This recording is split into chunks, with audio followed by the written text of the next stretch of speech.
Terima kasih sudah klik video ini. Pada video ini kita akan membahas materi pembelajaran Seni Budaya kelas 7, bab 7. Bab 7 yaitu meragakan adegan fragmen. Materi video yang akan kita bahas, yang pertama pengertian fragmen, yang kedua teknik dasar akting teater. 1. Pengertian fragmen. Fragmen merupakan cuplikan atau petikan sebuah cerita, lakon yang dipentaskan baik di atas panggung maupun di depan kelas. Fragmen sering juga disebut sebuah pementasan teater dengan durasi yang singkat. Fragmen dapat dijadikan sebagai pentas sederhana pada sebuah pertunjukan teater. Pertunjukan teater biasanya menggunakan naskah drama yang cukup panjang dengan banyak babak maupun adegan. Nah, sebelum memainkan naskah teater yang panjang dan cukup rumit, sebagai latihan permulaan dapat memainkan cuplikan adegan yang diambil dari sebuah naskah teater yang sudah ada ataupun membuat naskah sendiri. Begitupun pementasannya tidak perlu di atas panggung teater yang biasa dipakai oleh grup-grup teater.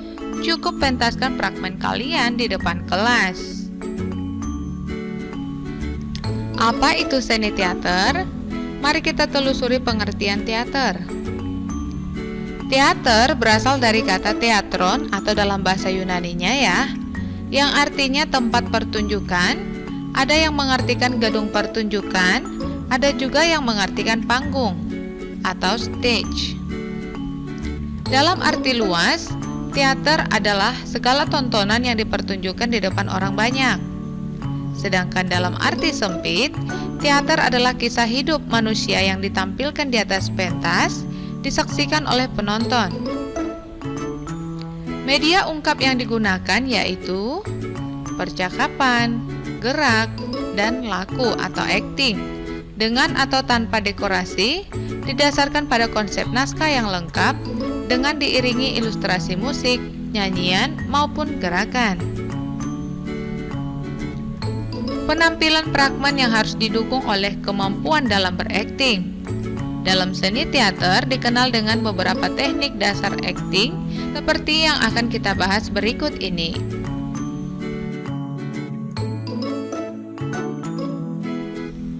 2. Teknik dasar akting teater. Istilah akting pasti sudah tidak asing. Orang sering dikatakan berakting kalau melakukan tingkah laku yang berbeda dari biasanya, atau bertingkah laku menirukan tingkah laku orang lain. Apa sebenarnya yang dimaksud dengan akting? Akting adalah perwujudan peran si aktor atau si pemeran sesuai dengan karakter yang diinginkan oleh naskah dan sutradara, baik secara fisik maupun psikis. Sutradara di sini adalah orang yang memberi pengarahan dan bertanggung jawab atas masalah artistik dan teknis dalam pementasan teater maupun drama. Peran yang dimainkan oleh aktor harus sesuai dengan tuntutan tokoh. Bila berlebihan aktingnya bisa mengakibatkan overacting. Bila kekuatan aktingnya kurang, bisa mengakibatkan underacting. Untuk menampilkan akting yang baik, diperlukan latihan yang tekun dan disiplin. Latihan itu meliputi olah tubuh, olah vokal, dan olah rasa. Yang pertama, olah tubuh. Tubuh merupakan elemen dasar dalam bermain teater. Tubuh menjadi pusat perhatian penonton saat seorang aktor teater di atas panggung.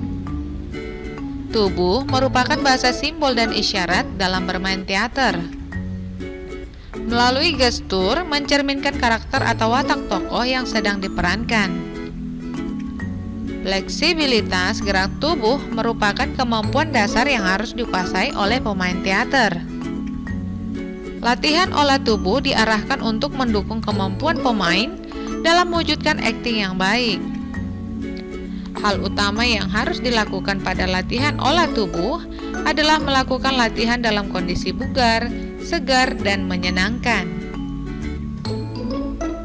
Buat semua latihan seperti permainan yang dilakukan dengan gembira, mulai dengan merenggangkan seluruh persendian dan otot tubuh, mulai dari bagian kepala sampai bagian kaki, atau bisa dibalik dari kaki sampai kepala. A. Latihan bagian kepala. Lakukan gerakan kepala ke kiri ke kanan secara teratur, setelah itu berputar penuh, kemudian berganti arah sebaliknya. Lakukan secara berulang sampai dirasakan cukup.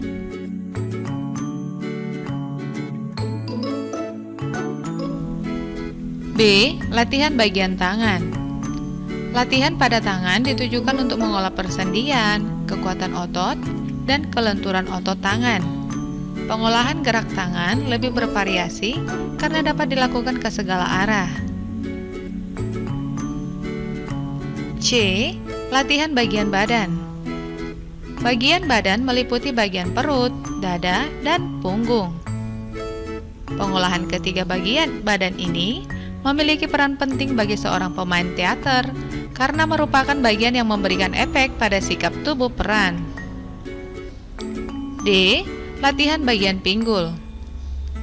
Bagian pinggul juga penting untuk diolah agar gerakan tubuh lebih lentur dan fleksibel.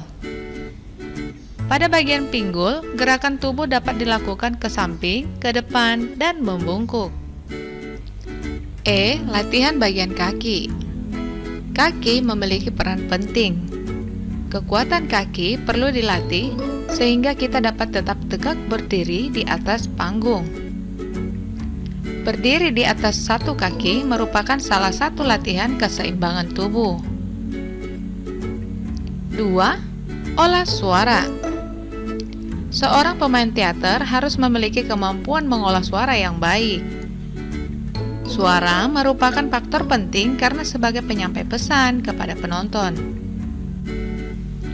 Dalam olah suara harus dapat menguasai intonasi, diksi, artikulasi. Setiap kata yang diucapkan harus jelas dan wajar sesuai dengan tuntutan karakter tokoh yang diperankan. Seorang aktor perlu latihan olah suara dengan tahapan-tahapan tertentu. Latihan olah suara dapat dilakukan dengan mengucapkan kata vokal seperti A, I, U, E, O sesuai dengan bentuk mulut.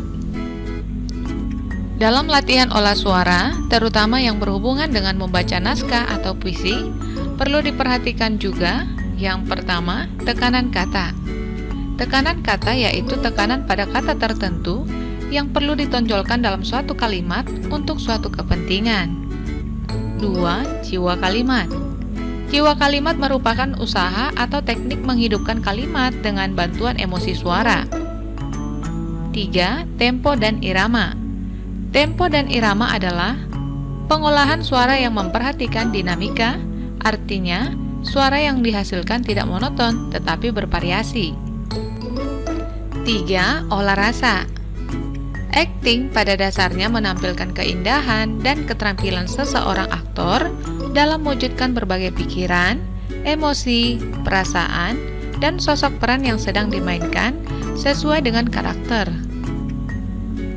Aktor harus memiliki kemampuan untuk menjadi seseorang yang bukan dirinya sendiri.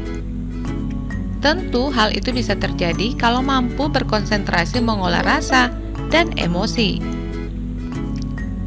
Untuk itu, seorang pemain teater perlu berlatih konsentrasi, perasaan, dan emosi. A. Latihan konsentrasi. Latihan konsentrasi adalah latihan memusatkan pikiran kita pada suatu objek sesuai dengan tujuan. Misalnya, pikiran fokus pada hafalan naskah, lawan main, dan pada permainan di atas panggung. B. Latihan imajinasi. Latihan imajinasi adalah latihan mengolah daya khayalmu seolah-olah hal itu terjadi saat ini dan kamu rasakan. Lakukan permainan imajinasi, misalnya kamu berimajinasi pergi berpetualangan ke hutan belantara, mendaki puncak yang tinggi, menuruni jurang yang curam, dan bertemu dengan berbagai binatang, baik yang jinak maupun yang buas. C. Latihan ingatan emosi. Latihan ini adalah latihan mengingat-ingat lagi berbagai emosi yang pernah kamu alami ataupun pernah melihat orang lain dengan emosinya. Seperti melihat orang sedih, gembira, marah, kecewa, ragu-ragu, putus asa, kegelian, lucu, tertawa terbahak-bahak, dan berbagai emosi lainnya. Demikian rangkaian penjelasan materi ini, semoga bermanfaat ya. Saya ingatkan kembali, kamu mencatat setiap penjelasan materi dalam bab ini, supaya penjelasan materi ini tidak terbuang sia-sia. Jangan lupa subscribe channel ini untuk mendapatkan up-to-date informasi video menarik lainnya. Sampai jumpa di video berikutnya ya.